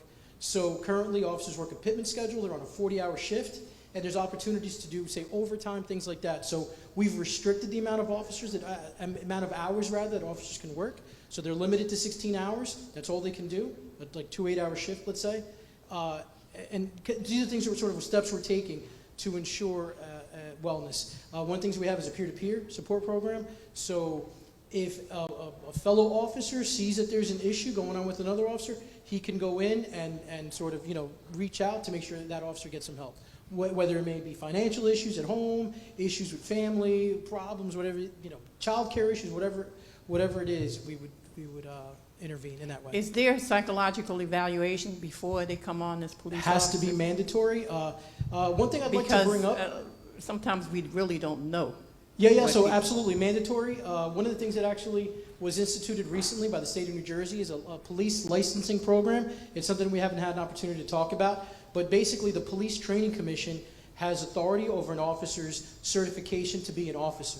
So let's just say that even though the Newark Police Department, Internal Affairs, decides this officer's good, based on whatever record or whatever issue that they had, they may not be able to be a police officer anymore because their license will be pulled. The state won't mandate for the officer to be fired, but they can't function as an officer anymore. So that's the one thing that's licensing is a game changer for police departments in New Jersey. Thank you. Bismillahirrahmanirrahim. Thank you, Sister Ava. My elders, do I have permission to speak? Yes. Thank you. Thank you, Pastor, for allowing us to be here this evening. Thank you for our esteemed guests and the police officers, sergeants, detectives, everybody who know me and love me and respect me. Appreciate y'all and the work that you do. So, while doing your 100-question survey, I was most certainly triggered because one of the questions was the interactions you have with the police, the worst and recent. And so the worst was I was young, this officer is still on the force, and I was pulled over. The young man who was in the car with me, which was my cousin, was healing from a gunshot wound. He made both of us get out of the car. We were in East Orange jurisdiction, and they drove us back to Newark and then put us out and towed the car. Accused me of being a gang member, all of this great stuff that really isn't an insult when you come from a city that have a lot of different community organizations. Then a recent one, and anybody who knows me know I am pretty darn trained up from being a crossing guard for several years, trained by Newark Police Department, being a trauma to trust trained individual. I work for the Office of Violence Prevention and Trauma Recovery. I am a Newark Anti-Violence Coalition member, been that for 16 years, and my sole job was, guess what? To make sure that people had great smiles and to redirect traffic. I won't go into details about that story. Just know that the way that that officer treated me, the process of going to internal affairs, the process of the consent decree that do not have teeth, it made for a bad feeling and a lack of trust in a space where I love the people that I work with, right? Some of y'all I know, I'm gonna call my homies first, but I do understand that I can call y'all and I'm gonna be taken care of in the same regard because I am who I am. So I said all of those great things to say, I have solutions, because we don't just complain about problems. That's ineffective, and finger pointing is not gonna get us nowhere. We in Newark to survive together. So While doing the survey, I was considering the city cameras. The mayor had this huge initiative of the city cameras for us to monitor ourselves. So in my work description, being able to have access to those and knowing that sometimes they're not working, it may be a really good idea, take some of that $2 million that we're saving, and to update with better technology.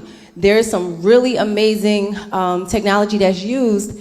I was in a training, actually a 6-month course with our director, Mr.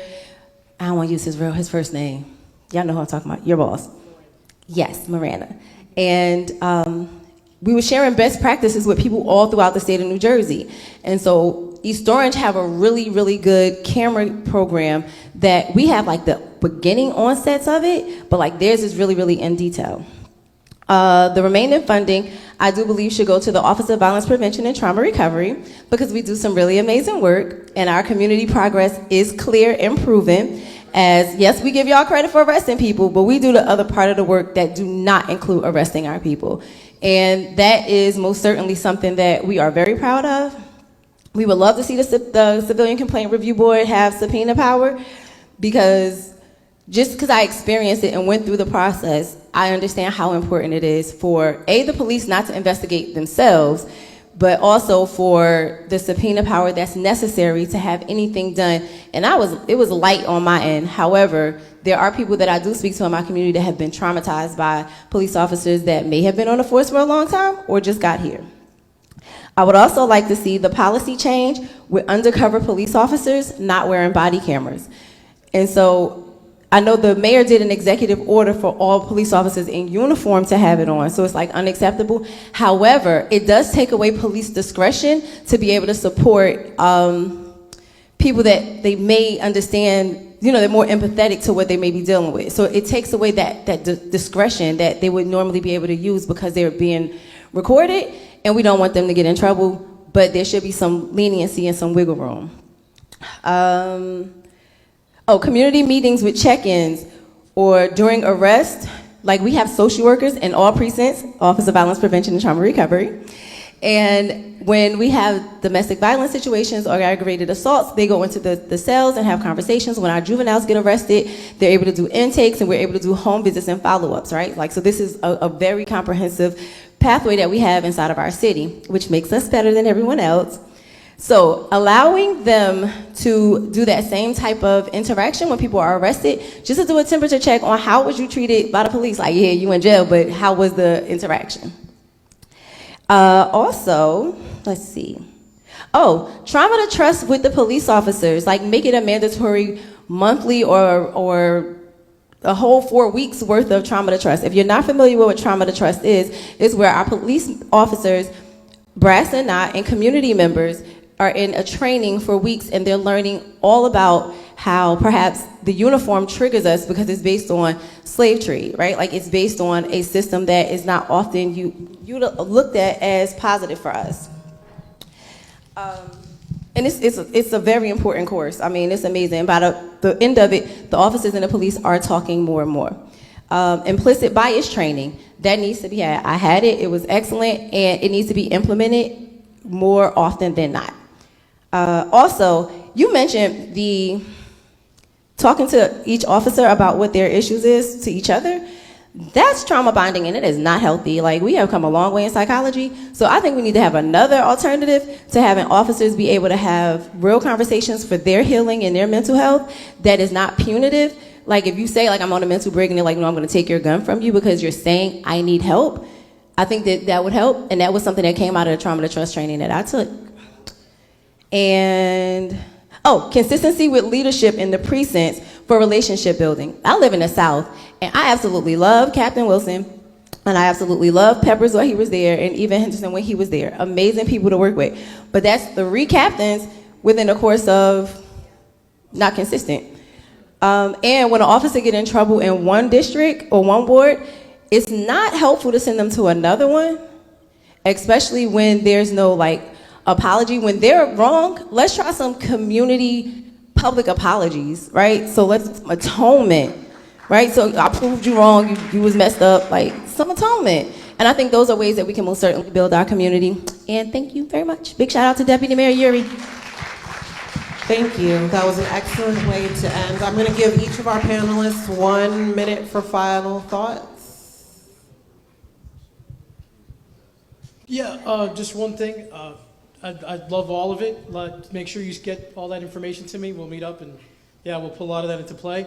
And plainclothes officers, we did change that rule. They at one point did not. Now they do have to. And believe me, we made sure that they did. So yeah, they are wearing, but the only ones that aren't wearing are if they're like undercover.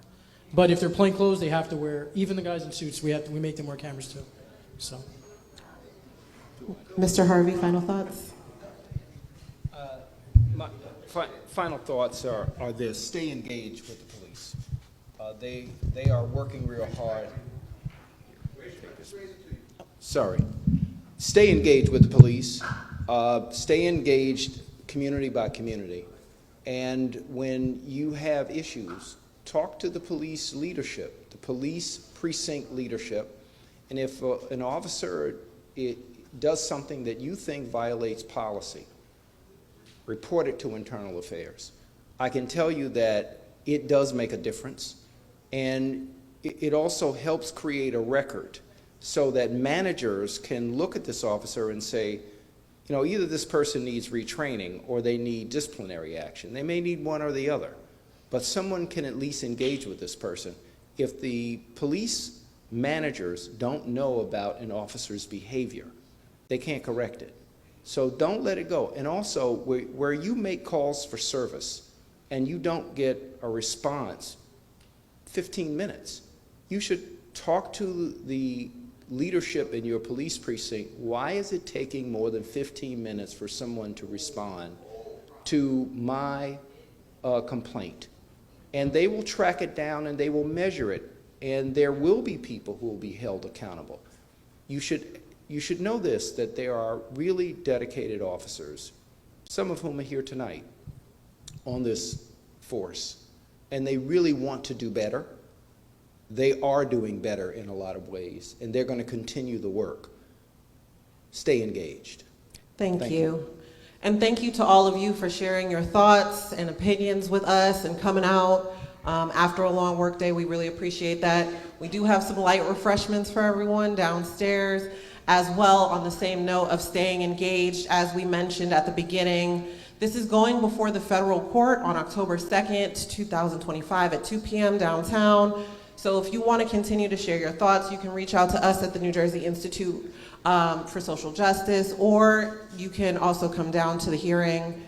As well, it was mentioned by our last commentator that we do have a survey. It's kind of lengthy, but to continue to have this conversation and for us to move forward and think about what's next in terms of solutions. So thank you, and everyone get home safe.